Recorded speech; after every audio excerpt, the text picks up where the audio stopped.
lor gigi duto kendo nyithindo oriwore kod anyuola maggi. Kaunti ma Kisii chal nade kotenore kod wach makama?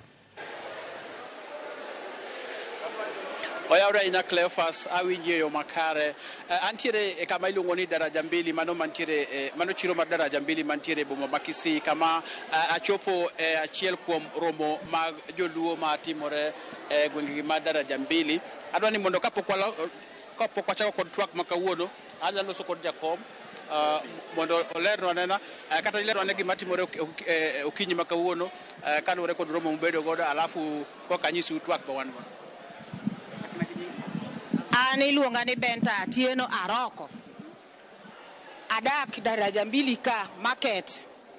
To wane girup miluongo ni Odwa Luo. Kendo girup wane en girup ma strong kendo motegno. Girup ni oting'o dhano mang'eny, ok en dhano mathin. Olaro 250 kadhi mbele. To girup ni timo gik moko. Kendo girubni waonge chandruok nikech kane wachano maendeleo wa mondo wabwatim ne wachako gi kombe nikech ok inyal bet maonge kom. Ne waketo kombe makombe go no wasekelo. Koro nitie gik moko ma sani wapango madongo dongo monego wabwatim. Girubni en girup matimo gik ma giwinjore kendo gipango.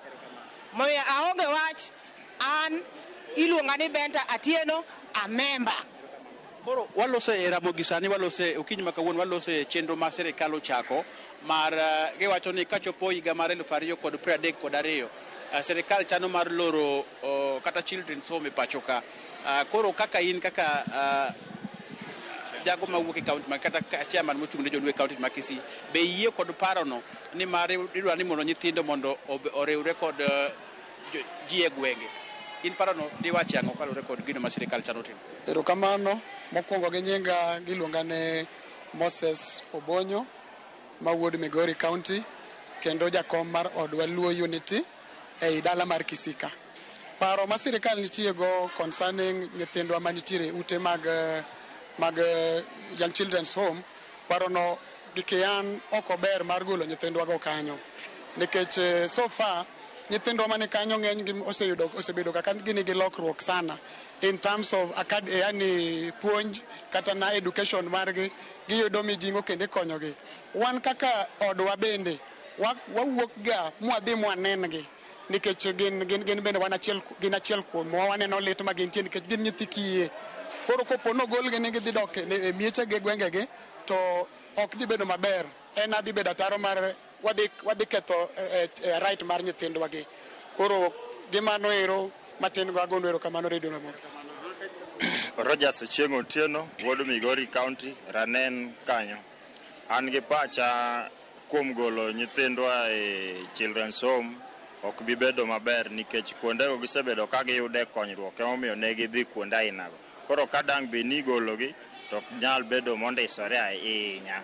Sirikal wacho ni ok giyud thuolo mar riwre kod jowetegi nyithindo ma jowetegi ni mar kata chawo lornegi emomiyo gichano mar bedo kod paro mar gologi e ute kata kuonde ma kamago kochopo higa 2032. Ka koro gisani mamoko pod iwito ma pod ji kia kama onego be nitere to koro kogol mago kuondego to biro bedo nade? Erokamano Crispin Otieno an Odiwo George. An gima aneno akwa sirikal ni mondo mi nyithindogo beda kama ne gintiere no nikech seche ma owegi oko no koro njore gi kuodhi bedo ma excess ahinya nikech momiyo ni yudo ka nyithindo bedo oko tiyudo ka seche ma gin kuro no tiyudo ka gin sawa. Iyudo kata ka nyithindo kaka approved school ng'ene gi nyithindo ma otamo wang' jonyuol to koro sirikal ema timo nade ema nyalo losogi to ka podi osekelgi moketgi oko mano nyithindogo dhi tho ka guogi e kor barabara nikech ibiro gogi maneg-gi. Erokamano. Yud paro mogik erokamano imbe miwa pachi kalure kod twak ma wan godo.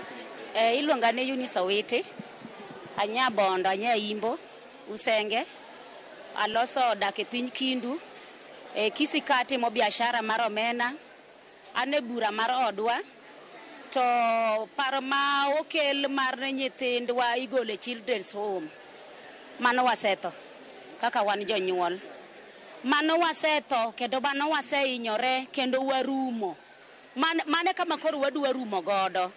Nikech children's home no ber kata ka nitie nyathi moro ma wayudo wanyalo tere children's home mano wakonyoe gi kar kanyo. Mano koro manyiso ni paro mar manyiso ni ng'ano ketho ratich dhano ma koro onge gima wanyalo wacho, wan warumo. Wasetho, kech chamowa, nyithindo be kendo koro igolo children's home, itero gi kanyo, idhi pukgi e nam. Mano koro wadonje sirikal bara min dada manin mana winjo, mana e wachna kenda onge chama dang' awachi. An George Odhiambo Agak, an jadak ma Kisika. Wach mowuok ma ni dwa gol children's home itere dala ok wamorgo kendo ok en gima ber nikech sama kama gintie no ema giwinje maber ma sirikal nyalo konyogi. Cleophas, mana kaka iwinjo mago gin mana moko kuom joluo mantiere gwengegi ma Kisii. An kod mama madwa ni mondo wach gi kapok watieko. Ero kamano ahinya. An ago erokamano. Nyinga Pamela Juma. Anyar Kabonda, tedo Kindu Bei. To aloko Kisii ka an kaka daktari Nyamrerwa. To ago erokamano.